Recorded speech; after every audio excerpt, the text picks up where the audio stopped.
Good morning students, welcome to my YouTube channel. बच्चों, आज की वीडियो में हम लोग स्टडी करने वाले हैं हृदय की कार्यविधि।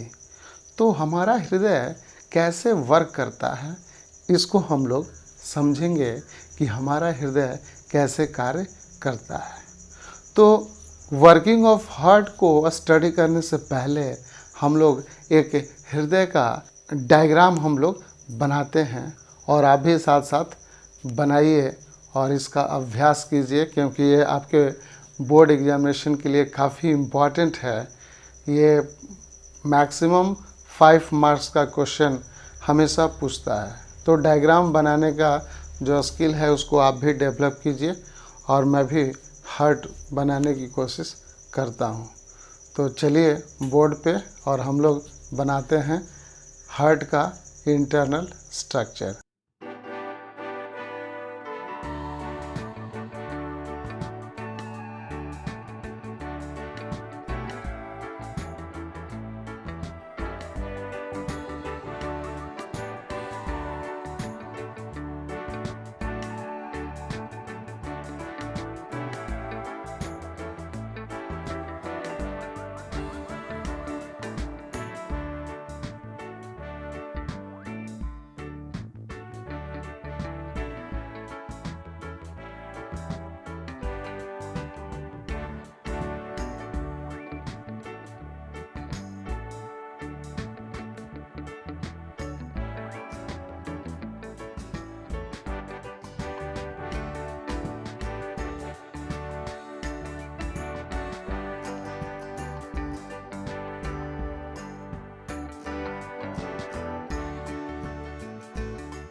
तो बच्चों, आखिर हम लोगों ने हृदय की आंतरिक संरचना का डायग्राम बना लिया।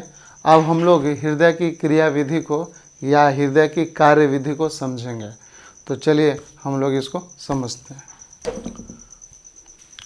तो बच्चों, सबसे पहले हृदय में 4 चेंबर होता है, ये हम सभी जानते हैं।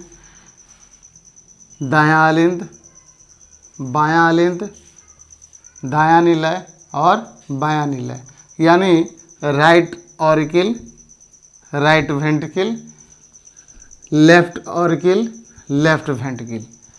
तो बच्चों, सबसे पहले हमारे शरीर से जितने भी अशुद्ध रक्त हैं, जितने भी अशुद्ध रक्त हैं या इम्प्योर ब्लड हैं, ये सभी इम्प्योर ब्लड या अशुद्ध रक्त सबसे पहले दाएं आलिंद में पहुंचते हैं। तो दायां आलिंद में पहुंचने के लिए रास्ता क्या है भाई? तो दायां आलिंद में जो रक्त पहुंचता है वो अशुद्ध रक्त पहुंचता है। तो इसके लिए 2 रास्ते हैं, एक पश्च महाशिरा और दूसरा अग्र महाशिरा। तो पश्च महाशिरा से और अग्र महाशिरा से शरीर से अशुद्ध रक्त इस दाएं आलिंद में सबसे पहले पहुंचता है। तो CO2 रिच ब्लड, यानी इसमें CO2 ज़्यादा है, CO2 रिच ब्लड इसको बोलते हैं। अशुद्ध रक्त का मतलब होता है CO2 रिच ब्लड, यानी इसमें CO2 ज़्यादा है। तो CO2 की अधिकता है तो हम लोग इसको बोलते हैं क्या, डीऑक्सीजनेटेड ब्लड, यानी वह रक्त जिसमें कार्बन डाइऑक्साइड की मात्रा अधिक होती है उसे हम अशुद्ध रक्त के नाम से जानते हैं। तो बच्चों, सबसे पहले हमारे शरीर के विभिन्न भागों से अशुद्ध रक्त अग्र महाशिरा और पश्च महाशिरा के रास्ते इस दाएं आलिंद में पहुंचता है। तो इस चेंबर में भरने के समय क्या होता है कि यहाँ पे त्रिदली कपाट पाया जाता है। त्रिदली कपाट इस रास्ते को बंद कर देता है।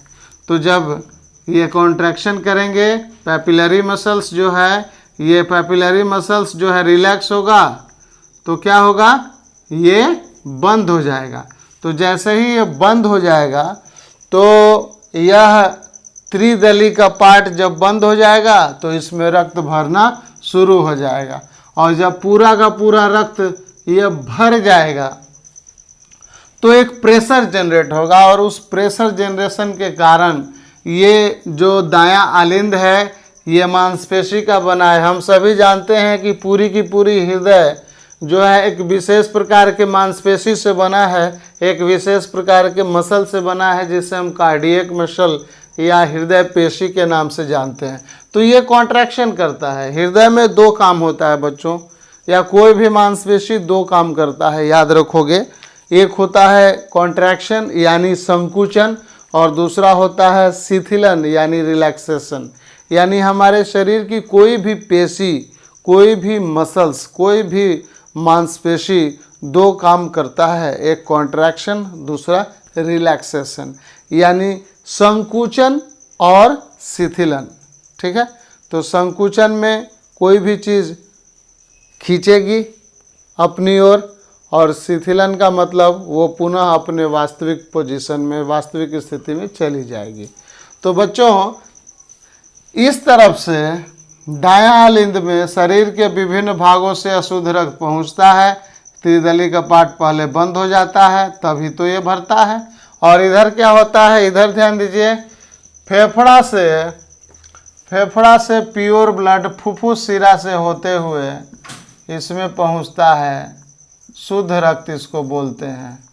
प्योर ब्लड का मतलब शुद्ध रक्त। इसमें ऑक्सीजन ज़्यादा है, O2 रिच ब्लड है, O2 रिच ब्लड, यानी उसमें ऑक्सीजन ज़्यादा है, इसमें CO2 ज़्यादा है। क्योंकि ऑक्सीजन इसलिए ज़्यादा है क्योंकि ये फेफड़ा से आ रहा है। तो इस दाएं आलिंद में शरीर से अशुद्ध रक्त पहुंचता है, त्रिदली का पार्ट बंद हो जाता है, इसमें भरने लगता है। यहाँ भी वही बात है, ये द्विदली का पार्ट बंद हो जाता है और इसमें शुद्ध रक्त जो फेफड़ा से आ रहा है वो भरने लगता है। अब ये दोनों भाग क्या होंगे, कॉन्ट्रैक्ट करेंगे। तो कॉन्ट्रैक्ट करेंगे यानी दोनों भाग संकुचित होंगे, दबेंगे, तो ये भाल्व खुल जाएगा। पैपिलरी मांसपेशियां जो है इसको खींचेंगी नीचे की ओर, तो ये भाल्व खुल जाएगा, त्रिदली का पार्ट खुल जाएगा।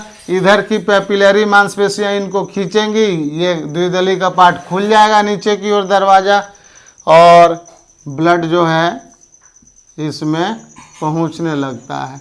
तो इसमें ब्लड आ जाता है अशुद्ध रक्त यानी impure blood, CO2 rich blood, और इसमें आ जाता है शुद्ध रक्त यानी प्योर ब्लड। ये O2 वाला है, ये CO2 वाला है। ध्यान दीजिएगा, शुद्ध रक्त वह रक्त है जिसमें ऑक्सीजन की मात्रा अधिक होती है, अशुद्ध रक्त वह रक्त है जिसमें CO2 की मात्रा ज़्यादा होती है। अब क्या होगा कि अब तो इसमें से रक्त नीचे आ गया, यानी ये निलय में आ गया, दायां निलय में अशुद्ध रक्त, बायां निलय में शुद्ध रक्त। अब देखिए क्या होगा बच्चों, इस अशुद्ध रक्त को शुद्ध करने के लिए फेफड़ा में भेजना है। कहाँ जाएगा? ये फेफड़ा में जाएगा, तो त्रिदली कपाट क्या हो जाएंगे? पुनः बंद हो जाएंगे, और ये बंद हो जाएंगे। तो बंद होने के बाद ये अशुद्ध रक्त कैसे जाएगा? इस रास्ते से होते हुए ये फेफड़ा में चला जाएगा। किस रास्ते से? फुफ्फुस धमनी से।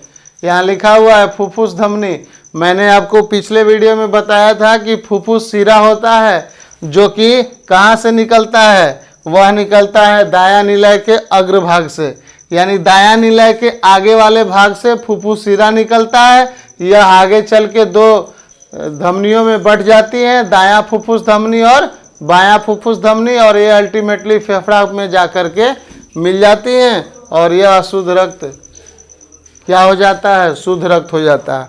ठीक है, यानी अशुद्ध रक्त में CO2 उपस्थित होता है, यह CO2 फेफड़ा से बाहर निकल जाता है और ऑक्सीजन फिर उसमें जुड़ जाता है।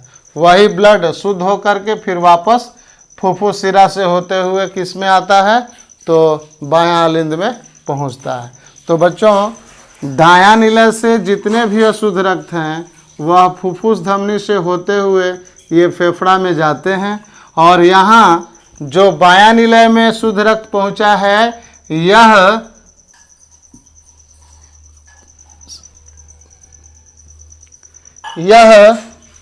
इसे हम लोग कहेंगे महाधमनी। इसको हम लोग क्या बोलते हैं? महाधमनी। तो महाधमनी को हम लोग अंग्रेजी में एओर्टा कहते हैं। खून का नली मोटा, दैट इज कॉल्ड एओर्टा। तो बच्चों, यहाँ भी वही बात है, जैसे ही बायां आलिंद से शुद्ध रक्त बायां निलय में पहुंचता है और उस समय द्विदली कपाट बंद हो जाते हैं। द्विदली कपाट बंद होने के कारण ये संकुचित करता है और शुद्ध रक्त जो है महाधमनी से होते हुए शरीर के विभिन्न भागों में पहुंच जाता है।